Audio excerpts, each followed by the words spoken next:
The very people he once paid now ordered him around. They scolded him, ignored him, and laughed behind his back. And he said nothing, because that was the plan. Jackson Lee wasn't janitor. He was the CEO of the company they worked for, and no one suspected a thing. They called him Jay. They said he looked tired, said he was lucky to even have the job. He played along, let them look down on him, let them believe he was weak. But behind those tired eyes, he was watching everything. Every mistake, every cruel word, every dirty secret they thought no one noticed. He hadn't come to survive. He'd come to expose. And the only way to do that was to let them believe he didn't matter. Not yet. Jackson Lee had vanished. Not from the world, but from a nameplate on his office door, from the headlines, the meetings, the power. Now, there was only Jay, a middle-aged man with tired eyes and a resume full of gaps. No one asked questions. No one cared. He showed up in a second-hand uniform and said all the right things. Humble, quiet, easy to overlook. That was exactly what he needed. The building he'd chosen wasn't random. This location was dirty, tense, and broken. It smelled of fear and something else, corruption. Victor had influence here. And Victor wasn't just another executive. He was the root. Jackson didn't come to guess. He came to prove. And to do that, he had to become invisible. The higher the risk, the clearer his purpose became. Tomorrow, the real work would begin. On his first day, no one smiled or showed him around. They simply handed him a mop and walked away. He didn't belong, and they made sure he knew it. Tasks were thrown at him with no instructions. When he asked questions, they rolled their eyes or walked off. Brenda, the floor supervisor, assigned him the worst shifts, back-to-back nights with no breaks and no help. She called him Old Man, sometimes behind his back, sometimes to his face. Jackson kept his head down. He needed to stay forgettable. But behind every order, he saw something deeper, a system designed to push people out, to break them down before they could speak up. The company used to feel like home. Now it felt like a trap, and Jay was walking straight into the heart of it. The job itself wasn't the problem. Jackson had done worse in his youth. It was the silence, the looks, the way things didn't add up. Supplies would go missing. Records were never complete. Inventory sheets were lost every other week. Brenda didn't seem surprised. She brushed it off like it happened all the time. Too often, he started to see the pattern. The numbers in the system never matched what was on the shelves. No one questioned it. No one checked. They weren't just careless. They were hiding something. And that something had Victor's name written all over it. But Jackson couldn't move too fast. If he pushed, they'd shut him out. If he waited too long, they might erase everything. For now, he kept smiling and kept sweeping, all while watching every step. Victor never showed his face. Not yet, but his presence was everywhere. His name came up in hushed tones. Supervisors would answer calls, then their entire demeanor would change. Brenda would smile wider, but her tone would turn sharp. A shipment arrived late. No paperwork, no signatures. Still, it was processed without a word. Jay asked why. Brenda snapped, "You're here to mop, not to ask questions." He apologized, then made a mental note. Victor's reach could be felt even when he wasn't there. This wasn't just bad management. It was something designed, controlled. And Jackson knew one thing for sure. No one here acted freely. They feared someone above them. It wasn't time to act, but it was time to dig deeper. Quietly, carefully, because if Victor suspected anything, this would be over fast. They expected him to break, to snap, to walk out like so many others had. But Jackson didn't fight back. He recorded everything. A microphone stitched into his collar, a pinhole camera in the corner of his badge. Nothing fancy, just enough to capture the truth. Every insult, every order meant to humiliate, every whisper about moving things off the books. At night, he logged it all, every shift, every odd delivery, every missing form. He started to build a map. Who gave the orders, who followed, and who was just too scared to speak. There was power in silence, but even more in patience. He wasn't collecting dirt. He was constructing a trap. And when it snapped shut, there would be nowhere for them to run. The quieter he stayed, the more they pushed. Extra shifts, heavier loads, sudden mistakes pinned on him without proof. Brenda marked him late on days he arrived early. Mark gave him broken tools, then blamed him when they failed. They wanted him to snap, to yell, to quit, to give them a reason to fire him cleanly. But he gave them nothing. Just nods, apologies that weren't real, and a calm they couldn't understand. He logged every detail, every petty sabotage, every calculated attempt to grind him down. This wasn't personal. It was planned. Somebody wanted people like him gone. The ones who noticed, the ones who asked too much. He wasn't there to survive. He was there to outlast them and to bury them with their own words. This wasn't just any branch. It was the one Victor had influenced the most, the one with the most complaints and the most cover-ups. Jackson had chosen it for a reason. This was where the rot ran deepest, where records vanished, where whistleblowers disappeared without a sound. From the outside, it looked like a normal warehouse. Inside, it was something else entirely. Supervisors obeyed orders that never came on paper. Shipments arrived after hours. Audits were delayed or faked. It wasn't sloppy, it was deliberate. And at the center of it all, Victor pulled the strings without ever being seen. Jackson didn't need to see his face. He could see the shadow he cast. And the deeper he went, the more he realized this wasn't just about theft. It was about control. Most people looked past him or through him. To them, he was just background noise. But she didn't. Her name was Sarah. She worked in inventory, quiet and kind in a way that felt rare. She didn't ask many questions, but one day, she left him a coffee. No note, no words. It was just there. It was the first time in weeks someone had treated him like a person, not a mistake. She didn't know who he was, but she saw something the others had missed. Not weakness, not failure, just someone trying to get through the day. He didn't smile back or say much, but he remembered, and in a place this cold, even a small gesture meant something. Trust didn't come easy here, but a door had just opened. His next shift brought something different, a brief nod from another worker. Tired eyes, callous hands, a name tag that read Leo. They didn't speak at first, just worked in the same silence. But when the manager walked away, Leo leaned closer. "You're new. Keep your head down. Don't ask about the numbers. Don't ask where things go." Jackson didn't answer. He just listened. Leo wasn't scared. He was worn out, like someone who tried before and learned it never helped. Later, in the break room, Leo left a message with no words, just a broken barcode sticker on the table. Jackson scanned it that night. It led to a hidden folder in the system, dozens of unsigned shipments, incorrect weights, missing receipts. Some people were tired of surviving. Mark called him in during lunch. No warning, no smile. He closed the door quietly, then leaned against the desk like he owned the room. "You're not fitting in," he said, his voice flat, his eyes sharp. "People say you slow things down, ask too many questions. Act like you don't belong here." Jay stayed quiet, just as he was supposed to. Mark didn't wait for a response. "This job's not for everyone. If it's too much, you can walk out today. No hard feelings." A pause, just long enough to feel heavy. Then a smile that wasn't real. Or, "Keep pushing. But don't be surprised when it pushes back." Jay nodded once, his eyes down. But inside, he just confirmed something important. They weren't just pressuring him. They were watching. That night, during cleanup, Sarah walked past Jay in the hallway. She didn't stop, just whispered without turning her head. "You ever notice the late-night shipments?" Jay didn't respond. He didn't need to. She glanced sideways, lowering her voice again. "They show up after hours.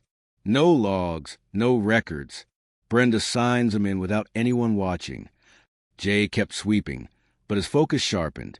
Sarah stepped away, leaving him with one last line. "They're not on the books, and no one's allowed to ask." He nodded slightly, just enough for her to know he'd heard. It wasn't just sloppy management anymore. It was coordinated, structured. Now he had a lead, and someone willing to speak. Later that night, Jay found Leo in the stockroom. He asked casually, "You ever notice anything off about the shipments?" Leo paused. His hands kept working, but slower now. Jay didn't push. He just waited. After a long silence, Leo finally spoke. "Yeah, I notice." Jay looked at him, just enough to say, "I'm listening." Leo glanced around, then lowered his voice. "I tried to report once. Wrong quantities, wrong vendors, stuff that didn't belong." He paused again. "They said I was confused. Then they cut my hours. The next week, they reassigned my shift." Jay nodded. That was all he needed to hear. The system didn't just ignore the truth, it punished it. And now he had a witness. Jay didn't speak much the next morning. He didn't need to. He already knew where the pressure points were. Now, it was time to start listening. During his break, he slipped into the back hallway behind the stockroom. No cameras, no foot traffic. Just one vent near the accounting office, and another behind Brenda's desk. He moved slowly, deliberately. One small recorder behind a shelf, another under a table near the storage exit. Nothing fancy, nothing visible. Each device could run for days. Each one would catch everything. Conversations, phone calls, the slips of the tongue they didn't know they were making. He didn't want noise. He wanted confessions. Victor's operation wouldn't fall from confrontation. It would fall from exposure. And now it had begun. The next day, Brenda's voice cut through the warehouse. "Leo, front office. Now." Jay watched from a distance. The room fell quiet. 10 minutes later, Leo returned, pale and shaking. "They said I stole a box of electronics," he muttered. "It's not even my section." Jay didn't react, but inside, something clicked. They were testing him, sending a message to Leo, to anyone watching. Later that night, Jay checked the security feed, a backup copy he had quietly routed to his own phone. It showed the box never left the lock bay. No one had touched it, especially not Leo. Jay forwarded the clip to the anonymous HR line. No name, no message. The next morning, the accusation vanished. They had picked the wrong person frame, and Leo never even knew who had saved him. Jay and Sarah crossed paths near the loading dock. She looked tense, distracted. He asked quietly, "Has this happened before?" She didn't pretend to misunderstand. "Yes," she said. "There was a guy, Miguel. Worked hard, asked questions. Too many." Jay waited. One day, he reported missing units to corporate. Real numbers, real proof. Her voice dropped. A week later, he was transferred. A faraway city. No warning, no goodbyes. Just gone. Jay nodded. That was all he needed. They didn't silence you by yelling. They made you disappear. He thanked her with a glance, then walked away. If anyone knew he was listening, he'd be next. But now he had names, a pattern, a history. And soon, he had proof they couldn't erase. Jay was told to handle a shipment. Standard procedure, or so it seemed. He forgot to scan a box, then sent it to the wrong shelf. Within 10 minutes, Mark stormed in. "What the hell did you just do?" Jay looked confused. "I thought it went to Section C." Mark didn't notice the recorder in Jay's shirt pocket. He was too angry, too loud. He barked out the steps. The real ones, the off-the-books process no one was supposed to mention. "Next time, you wait for Brenda. Don't touch anything until she clears it." Jay nodded, looked sorry, and memorized every word. Mistakes are useful when they're planned, because every correction is a confession in disguise. And now, he had one more thread to pull. It was nearly midnight. The floor was quiet, too quiet. Jay was restocking shelves when he heard a voice from the next room. It was Brenda on the phone. She hadn't closed the door, hadn't lowered her voice. He said, "Push the night batch tonight," she whispered. "No paperwork, no scan. Just move it." A pause. "Yeah, Victor's orders. If we wait, it'll raise flags." Jay froze. He didn't breathe.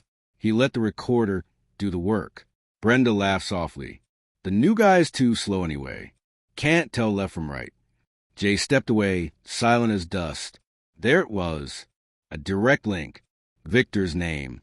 Victor's control. He didn't smile. He didn't react. He just walked back to the supply room and backed up the file. The noose was tightening, and they were the ones pulling it. The next morning, Jay walked past the accounting office slowly, but not by mistake. He paused just long enough to glance inside. Brenda spotted him and called out with a sharp edge. "Hey, what are you doing back here?" Jay blinked. "Sorry, I was looking for the tool closet." Her eyes narrowed. "That's not your area. Stay on your side." Jay nodded, mumbled an apology, and shuffled away. But he felt it. The shift in her tone, the edge behind her words. She had taken the bait. Now, there was a question in her mind. Small but growing. He wasn't invisible anymore. Not completely. But that was fine. He already had what he needed. From now on, every move would have to be cleaner, tighter. The clock was ticking. 2 days later, Mark pulled him aside. "You're being reassigned," he said. "New section. Less confusion." Jay just nodded, but inside, he knew what it meant. They didn't trust him. Or maybe they thought he was too slow to be a threat. The new area was quieter. Fewer workers. More boxes sealed before they arrived. Shipping labels didn't match the logs. Forms were pre-signed. No one asked questions. He'd been moved to the heart of it, where the Rayall work happened off the record. They thought they were burying him, isolating him. But they had just given him a better view of the machine. And this time, he was ready to take it apart from the inside. Jay began scanning the incoming stock. Nothing looked unusual until he checked the timestamps. One crate arrived at 8 p.m., but the system recorded it at 3:10 p.m. Another box was labeled cleaning supplies. Inside were phone chargers. He double-checked everything. The same pattern. Fake labels, backdated entries, codes that didn't match real vendors. Someone had built a second system, one the real auditors would never see. He saved screenshots and printed logs when no one was watching. Bit by bit, he gathered the trail. They weren't hiding accidents. They were laundering inventory. Jay didn't say a word. He just added the new files to a folder locked under 6 passwords. The deeper he looked, the louder the system screamed. This wasn't sloppy work. This was organized crime in corporate clothing. Victor stumbled back, his face pale, lost. Brenda's voice cracked. "We can explain." But the door opened. Firm footsteps, black uniforms. 2 security officers stepped in. Behind them, an investigator in a dark coat. "Victor Hale, you're under investigation. Brenda Clark, Mark Hanley, you're coming with us." No yelling, no chase. Just silence and slow surrender. Victor didn't argue. He knew. Brenda looked at Jay, no longer with disdain, but with fear. Jay stood, calm and still. He didn't say a word. He didn't need to, because when truth walks in, lies don't get to speak. Jay walked toward the door. No one stopped him. Victor sat slumped, cuffed. Brenda stared at the floor. Mark avoided his eyes. No shouting, no last words. Just footsteps, measured and final. As he reached the threshold, he paused and turned slightly. His eyes met Brenda's. No hate, no victory. Just quiet truth and memory. Then he left. Not rushed, not proud. Just done. The man they had tried to erase was the one writing their ending. He never raised his voice, never showed his cards. And now, there was nothing left to hide. A week later, the company gathered. Jackson Lee stood at the front, no longer hidden or disguised, but fully seen. He spoke with calm strength. The past weeks revealed more than misconduct. They revealed character. Whispers moved through the room. Some people looked down. Some stood taller. Jackson continued. "To those who stayed honest when no one was watching, thank you." He turned toward Leo and Sarah and nodded once. Nothing flashy, but deeply clear. They didn't just protect the company. They protected its soul. He paused. "From today, we rebuild. Not just systems, but trust." The room was quiet, not out of fear, but out of respect. And for the first time in months, truth had the loudest voice. Later that day, Jackson met Leo and Sarah in a quiet corner office. He didn't wear a suit. No security. Just presence. "Thank you," he said, "for the things you did when no one was watching." Sarah looked confused. Leo shifted nervously. "We just did our jobs." Jackson smiled. Exactly. And that's why this place is still standing. He didn't mention Jay, didn't say he'd been there. Instead, he handed them two simple envelopes. New roles, new titles. Earned, not gifted. As he stood to leave, he turned back once. It wasn't the reports that told me the truth, he said. It was you. And then he walked out, leaving behind two people who finally felt seen. The office felt different now. Not louder, but lighter.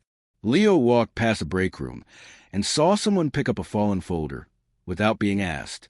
Sarah noticed Mark's old team double-checking records, this time with care, not fear. People started staying late, not out of pressure, but pride. Meetings no longer echoed with tension, but with honest debate. One manager asked, "Why didn't we do this before?" Leo just smiled. Kindness wasn't new. It had just been buried. Now, it breathed again in policies, in choices, in how people spoke to the janitor and to each other. No memo had ordered this. No rule demanded it. It was culture, quietly rewritten by those who chose better, even when no one was watching. Jackson stood by the window. Below him, his company was alive, awake, reclaimed. No applause, no celebration. Just work. Honest work. He watched Leo explain something to a new intern. Saw Sarah hold a door for a tired technician. Small things. Real things. That's how rot ends and how roots begin. The corruption was gone, but the values he built the company on had survived. Not through punishment, but through people who chose to do right, even when no one thanked them. Jackson smiled not with triumph, but with peace. Then, softly, he said to himself, "Sometimes, to see the real enemy, you have to become invisible. And to bring justice, you have to play a game they never see coming. Fade not to black, but to clarity. If you've stayed until the end, thank you. Truly, stories like this aren't just fiction. They remind us that integrity matters, even in silence. If this story moved you, consider subscribing. It helps us bring more stories like this to life. Quiet, powerful, and honest. Until next time, thank you for watching and thank you for feeling.